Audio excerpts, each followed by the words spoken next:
రాష్ట్రపతి ఎన్నికల పోలింగ్ ప్రారంభమైంది. అధికార ఎన్డీఏ పక్షాన రామ్నాథ్ కోవింద్, విపక్షాల తరపున మీరా కుమార్ బరిలో ఉండగా పార్లమెంటు సహా అన్ని రాష్ట్రాల శాసనసభల్లో సాయంత్రం 5 గంటల వరకు ఓటింగ్ జరగనుంది. పార్లమెంటులో ప్రధాని నరేంద్ర మోదీ తొలి ఓటు వేశారు. భాజపా జాతీయ అధ్యక్షుడు అమిత్ షా కూడా తన ఓటు హక్కు వినియోగించుకున్నారు. పార్లమెంటు సహా అన్ని రాష్ట్రాల శాసనసభల్లో కేంద్ర ఎన్నికల సంఘం మొత్తం 32 పోలింగు కేంద్రాలు ఏర్పాటు చేయగా మొత్తం 4120 మంది ఎమ్మెల్యేలు, 776 మంది ఎంపీలు ఓటు వేయనున్నారు.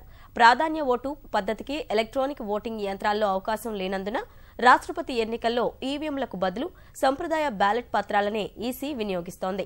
ఎంపీలకు ఆకుపచ్చ బ్యాలెట్ పత్రాల్ని, ఎమ్మెల్యేలకు గులాబీ రంగు పత్రాల్ని కేటాయించింది.